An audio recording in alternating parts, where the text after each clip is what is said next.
Assalamualaikum warahmatullahi wabarakatuh. Saya akan memperkenalkan diri saya yang bernama Mintiita Tanjung dari Prodi Pendidikan Sejarah dengan NIM 20060007.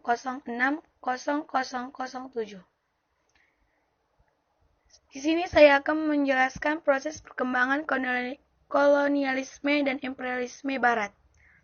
Daftar isi, latar belakang kedatangan bangsa Barat ke Indonesia. Latar belakang Indonesia dengan negara dengan SDH yang melimpah. Orang-orang Eropa memiliki tujuan 3 goal atau goal Gloway Globe Spell. Orang-orangnya 1. Portugis, Spanyol, Belanda, Inggris. Kebijakan Belanda di Indonesia. Berdirinya Voyage tahun 1602.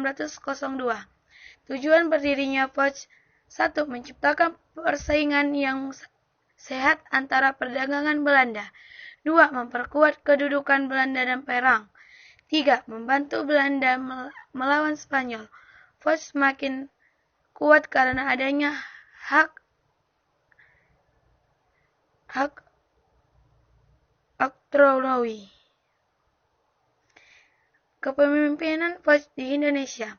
Kejam dan sewenang-wenang. Memperlakukan politik divide et impera or adu domba. Banyak pegawai Voyage yang korupsi. Kas keuangan Voyage kosong karena biaya perang. Voyage bangkrut. Pengertian. Kolonialisme adalah usaha untuk melakukan sistem permukiman warga dari suatu negara di luar wilayah negara alasannya. Imperialisme adalah usaha memperluas wilayah kekuasaan atau jajahan. Belanda menjajah Indonesia. Masa Voyage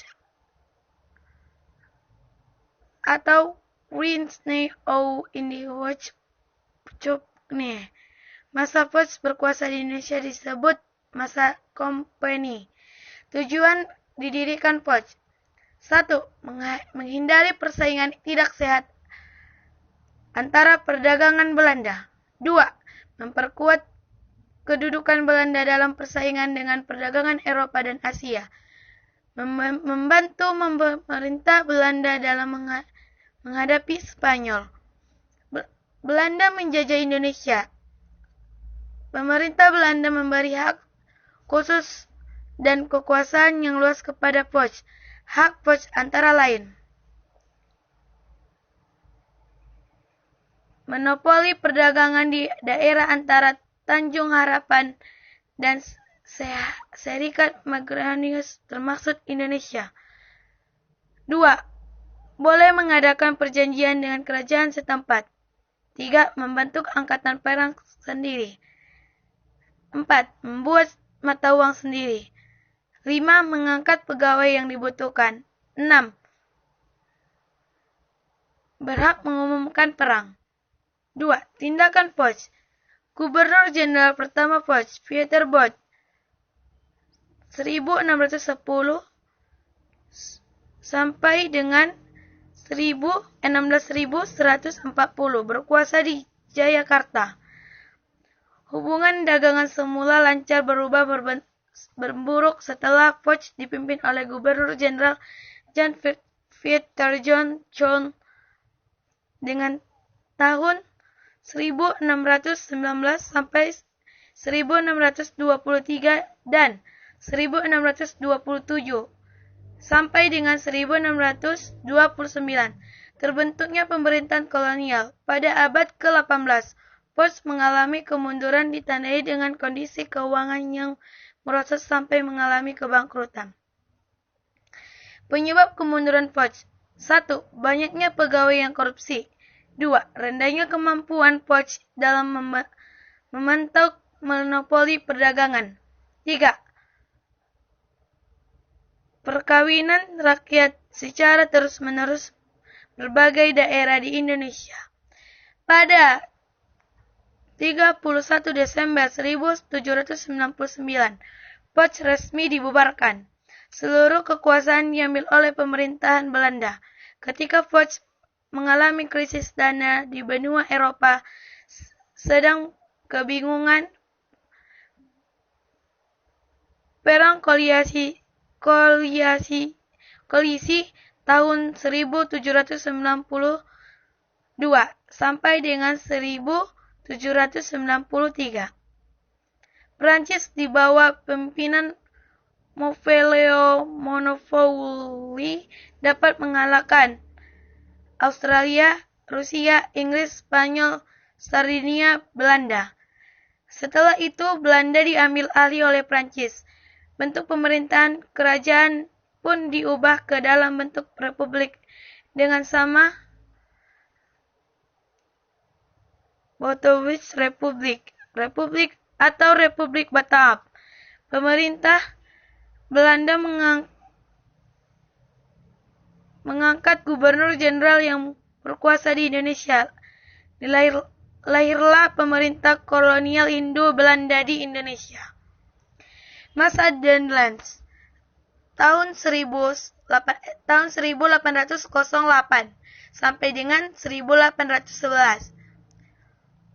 Louis Napoleon Bonaparte menguasai negeri Belanda, mengangkat Herman William den gubernur jenderal Hindia Belanda. Tugas utamanya 1. Ancaman Inggris. 2. Mengatur pemerintahan di Indonesia. Langkah yang ditempuh: 1. Melakukan pembangunan fisik. 2. Membangun pabrik senjata Semarang.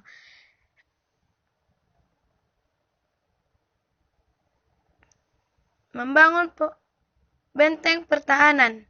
3. Membangun pangkalan armada laut di Merak Ujung Kulon. 4. Membangun jalan raya Anyer Penaruan sepanjang 1000 km yang disebut Jalan Raya Netherlands. Upaya Netherlands melakukan pembangunan fisik melahirkan kerja paksa atau kerja rodi yang menyengsarakan rakyat Indonesia. Masa Jensen. Pemerintahan Jensen sangat lemah sehingga dimanfaatkan Inggris untuk menyerang dan menguasai wilayah Indonesia. Jensen menyerang pada 18 September 1811. Perjanjian penyerahan kekuasaan Belanda kepada Inggris dikenal dengan nama Kapitulasi Tiantang, yang berisi: 1. Pulau Jawa yang dikuasai Belanda harus diserahkan kepada Inggris. 2. Semua tentara Belanda di Hindia Belanda ditawan oleh Inggris. 3. Orang-orang sipil Belanda dapat bekerjakan pada pemerintahan Inggris. 4. Semua utang piutang Belanda di Hindia Belanda tidak ditanggung oleh Inggris. Inggris menjajah Indonesia pada tahun 1811 sampai 1816. Lord Minto selaku Gubernur East India Company atau EIC yang kedudukan di India menugaskan Thomas Stamford Raffles untuk menjadikan penguasa baru di wilayah bekas Hindia Belanda. Kebijakan Raffles di bidang ekonomi, sosial, dan budaya lihat tabel. Ketika Raffles mulai berkuasa di Eropa, terjadi perubahan politik dalam perang koalisi yang terakhir 1813 sampai dengan 1814. Prancis menderita kelelahan dari Inggris dan sekutunya. Yang dimaksud dengan tabel, ini dia tabelnya. Kebijakan represi di bidang ekonomi, sosial, dan budaya.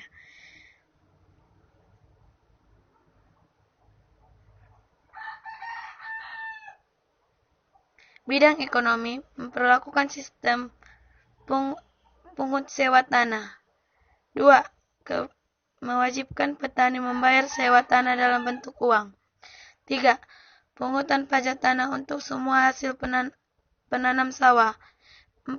Mengangkat para bupati menjadi pegawai segeri untuk memungut pajak tanah. Bidang sosial. 1. Menghapus sistem monopoli. 2. Menghapus sistem kependudukan. Menghapus penyerahan wajib dan sistem kerja paksa. 4. Membagi Pulau Jawa menjadi 16 kadidies. bidang budaya, merintis pembangunan kebudayaan rakyat Bogor. 2. Menulis buku berjudul The History of Java. 3. Menemukan jenis bunga Rafflesia anrod, bunga bangkai, di hutan perdamaian Bengkulu.